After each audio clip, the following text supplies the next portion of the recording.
Kita selanjutnya pemirsa, mogok massal supir angkutan kota M44 jurusan Kampung Melayu Karet Kuningan pada Kamis siang berdampak dengan terlantarnya penumpang.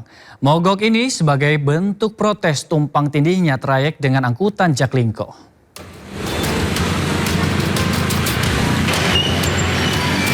Mogok massal yang dimulai sejak Kamis pagi membuat pelayanan angkutan kota M44 lumpuh yang berdampak dengan terlantarnya penumpang yang menggunakan trayek tersebut untuk beraktivitas. Di halte stasiun Tebet, Jakarta Selatan, antrian penumpang mengular dan membuat warga bingung karena angkot M44 yang biasa ditumpangi tak kunjung datang. Sebagian warga terpaksa mencari moda transportasi lain agar tetap bisa melanjutkan perjalanan menuju tempat kerja maupun tujuan lainnya. Nih, Bu? 44. 44? Iya. Biasanya naik angkot 44 ya, Bu ya? Iya. Susah nggak sih, Bu, nyari kendaraan lain sih, Bu, angkutan umum, Bu? Sebenarnya aku mau naik ini sih Jaklingko ya. Antri. Aku buru waktu aja mau 44. Oh gitu ya. Sementara itu, salah satu supir angkutan kota M44 mengaku mogok massal ini sebagai bentuk tuntutan agar trayek Jaklingko 48A dikembalikan sesuai dengan kesepakatan awal. Jalur Jaklingko 48 dengan M44. Kenapa Bang mogoknya sendiri nih, Bang? Mogoknya ya jalur 44 bersinggungan dengan 48. 48. Ya 48A. 48A itu Jaklingko. Jaklingko. Nah, apa sih tuntutan Abang sendiri ini melakukan mogok sendiri nih, Bang? Tuntutannya ya minta diubah trayeknya. Asli kan trayek 48 ke kiri aslinya. Ya. Kenapa bisa bersinggungan dengan 44? Cuman itu doang tuntutannya, minta dibuang ke kiri ke jalur aslinya. Setelah perwakilan supir diterima di balai kota, angkot M44 kembali beroperasi. Namun, para supir akan kembali mogok jika belum ada keputusan yang jelas atas tuntutan mereka. Dari Jakarta, Rizky Falufi, iNews melaporkan. Pemirsa, kematian istri polisi yang dilaporkan tewas akibat akhiri hidup gunakan senjata api milik mantan suaminya kini memasuki babak baru. Merasa banyak kejanggalan, pihak keluarga resmi melaporkan dugaan pembunuhan ke Polda Sumatera Utara. Untuk hubungan antara pelaku dengan korban itu hanya sebatas kenal sama kenal, tidak lebih. Untuk motif pembunuhan sendiri? Untuk motif pembunuhan sendiri sedang kami dalami, namun ditemukan fakta bahwasannya pelaku diduga merupakan penyuka sesama jenis. Untuk posisi penangkapan dari pelaku, kami amankan di Kampung Sinar Laut di daerah Panimbangan, Pandeglang. Masalah penebangan pohon di lapangan padel di Kota Bandung terus berlanjut. Satpol PP menyegel videotron yang terpasang karena tidak berizin. Selain itu kini didalami dugaan keterlibatan ASN Pemkot Bandung dalam kasus ini.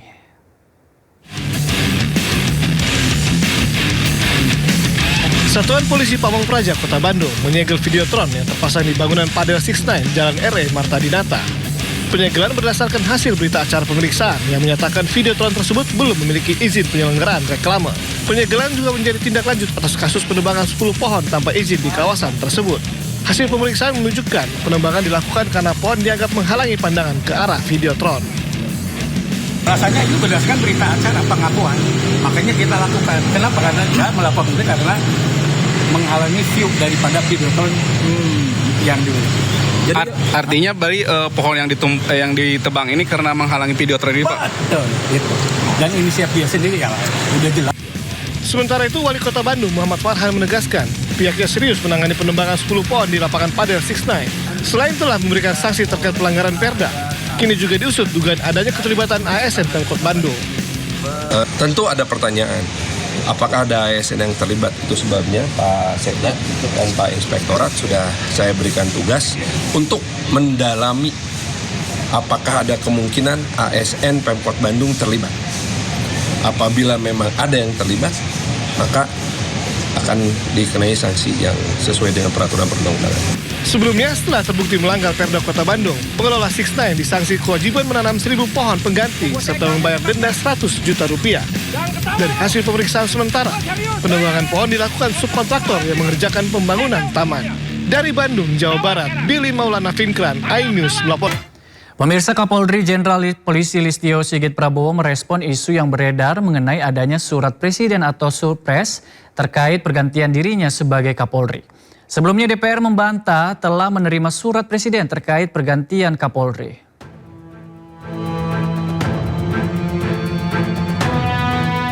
Kapolri Jenderal Polisi Listio Sigit Prabowo merespon isu yang beredar mengenai adanya surat presiden atau surpres terkait pergantian dirinya sebagai Kepala Kepolisian Negara Republik Indonesia. Menurut Listio, keputusan mengenai pergantian Kapolri sepenuhnya merupakan hak prerogatif Presiden Prabowo Subianto.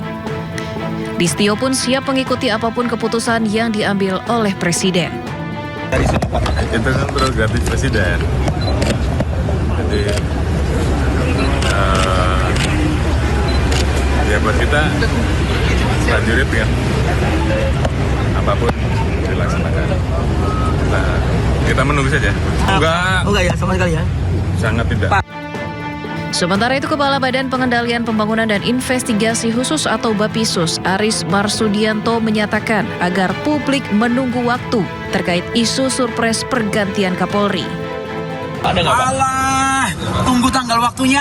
Tapi bener nggak sih Pak, udah diserahkan? Jabatan di dunia pasti akan diganti. Tidak ada yang tidak diganti kan begitu. Tinggal waktunya tergantung Pak Presiden. Sudah dikirim ke DPR belum Pak? Udahlah, tunggu aja ya. Sebelumnya Ketua Komisi 3 DPR RI menjawab tidak ada surat presiden atau surpres berisi nama pengganti Kapolri Jenderal Listio Sigit Prabowo yang diterima hingga isu pergantian Kapolri tidaklah benar. Menyampaikan klarifikasi bahwa tidak benar kalau dikatakan ada surat presiden kepada DPR RI yang berisi tentang pergantian Kapolri. Kami benar-benar telah mengecek kepada pimpinan DPR, ya, yang juga pimpinan DPR sudah mengecek kepada pihak terkait di istana bahwa memang tidak ada pengiriman surat presiden terkait pergantian Kapolri tersebut. Rumor pergantian Kapolri bukan kali pertama mencuat. Isu serupa sempat muncul pada akhir Agustus 2025 saat demonstrasi berujung ricuh dan memicu desakan publik agar Kapolri mundur dari jabatannya. Sementara jika dilihat dari usia, Listio masih bisa menjabat sekitar 3 tahun lagi atau tahun 2029 sebelum masuk masa pensiun. Tim Liputan iNews melaporkan. Anda kembali di Sindo Siang pemirsa. Ratusan senjata api ditemukan di ruangan mantan kepala yayasan sekolah swasta di kawasan Pondok Pinang, Jakarta Selatan. Untuk mengetahui situasi terkini pasca ditemukannya senjata api di sekolah swasta tersebut, kita terhubung dengan Anissa Rizkia di sana.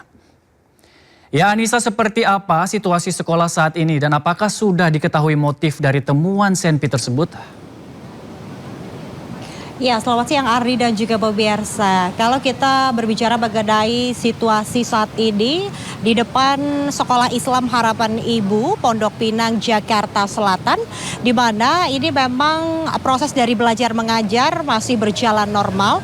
Namun setelah ditemukannya 995 senjata api yang mana ini tengah diamankan oleh pihak Polres Metro Jakarta Selatan.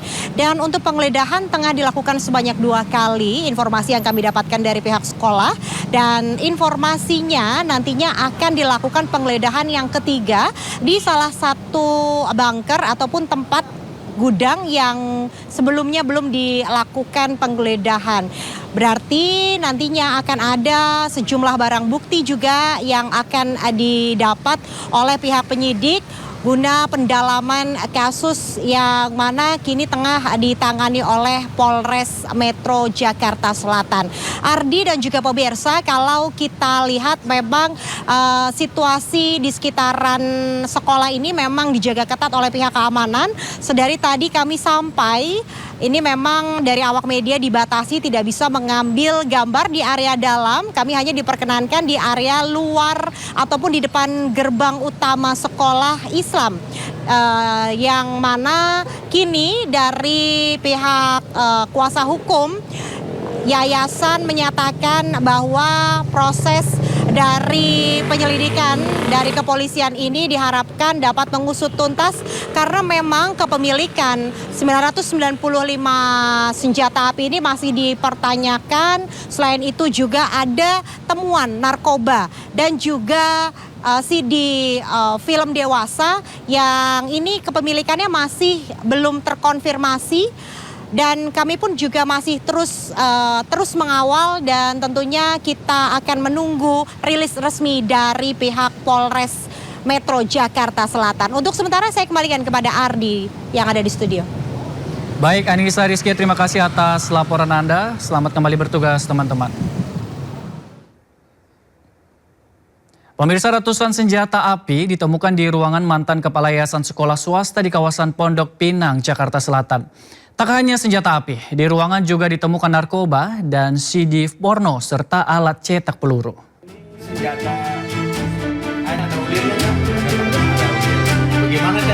Ratusan senjata api, pistol serta senapan kaliber 4,5 mm ditemukan polisi dan pihak sekolah dalam ruangan mantan kepala pembina yayasan sekolah swasta di Pondok Pinang, Kebayoran Lama, Jakarta Selatan.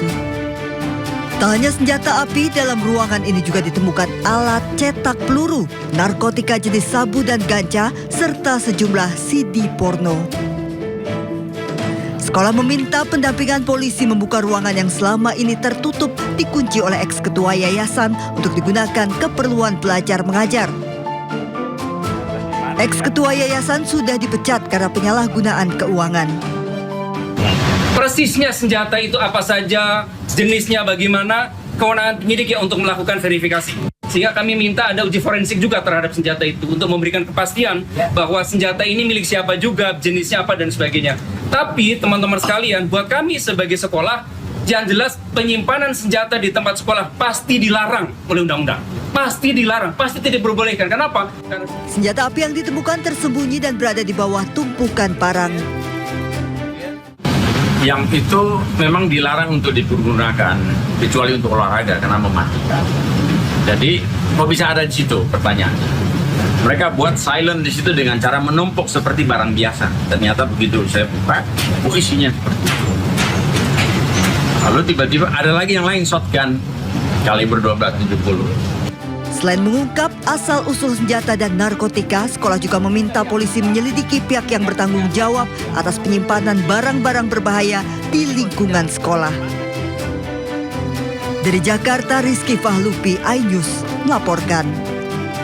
Pemirsa, layar drama Indonesia RCTI kembali memperkenalkan sinetron terbaru berjudul Ternyata Ini Cinta. Sinetron ini mengangkat kisah persahabatan remaja, konflik keluarga, serta dunia balap yang dikemas dalam drama penuh emosi.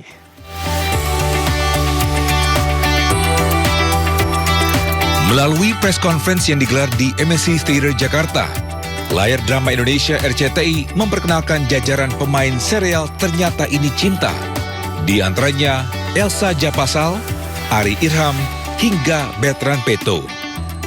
Alur cerita Ternyata Ini Cinta berpusat pada Luna yang diperankan oleh Elsa Japasal, seorang siswi SMA yang terlihat cerdas dan sederhana, namun di balik kesehariannya, Luna menyimpan kemampuan sebagai pembalap motor dengan identitas misterius bernama T-Rex.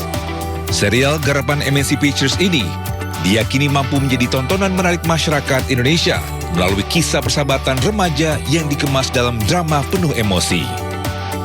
Sinetron terbaru kita, Ternyata Ini Cinta, dengan dukungan pemain-pemain muda yang sangat berbakat dan luar biasa. Kita harapkan kombinasi konflik remaja dengan drama keluarganya ini bisa menjangkau seluruh penonton TV. Dan kita harapkan juga ini bisa menjadi pembicaraan yang viral ya di media sosial. Jadi kalau misalnya Luna ini menurut aku perannya lumayan kompleks sih, karena dia kayak anaknya happy banget, tapi ternyata dia emosional banget juga. Terus kelihatannya kayak cuman anak SMA biasa, tapi ternyata juga diam-diam anak motor gitu. Sinetron Ternyata Ini Cinta dijadwalkan tayang perdana pada 10 Agustus 2026 pukul 17.40 di RCTI. Serial ini diharapkan menjadi pilihan hiburan baru bagi masyarakat Indonesia. Dari Jakarta, Indira Utomo, Eri, Leman, iNews TV melaporkan. Krisis kemanusiaan di Gaza yang terus berlangsung memicu berbagai aksi solidaritas dari masyarakat internasional. Sejumlah lembaga kemanusiaan di Indonesia turut mengirimkan bantuan dan relawan untuk mendukung warga sipil di Gaza. Salah satunya DT Peduli yang berpartisipasi dalam misi kemanusiaan bersama sejumlah organisasi dari berbagai negara. Bantuan akan disalurkan melalui jalur laut dan darat, meliputi kebutuhan medis, pangan, serta perlengkapan darurat sesuai kebutuhan di lapangan. Program bantuan yang berkelanjutan diharapkan dapat membantu memenuhi kebutuhan dasar warga sipil di Gaza, sekaligus menjaga kepedulian publik terhadap krisis kemanusiaan yang masih berlangsung. Jadi insya Allah ke depan kita sudah menyusun roadmap untuk memakmurkan Al-Aqsa, memenangkan Palestina, dan membebaskan Gaza selama 20 tahun ke depan. Di mana kita rancang program-program yang berkelanjutan, yang tidak hanya sesaat tapi juga bisa memberikan pemberdayaan masyarakat, melibatkan para pengungsi di Gaza dan Palestina sekitarnya, sehingga mereka bisa terus bangkit, bisa mandiri, bahkan bisa menghasilkan generasi-generasi yang kedepannya akan berjuang meneruskan kemerdekaan Palestina dan memakmurkan Masjidil Aqsa.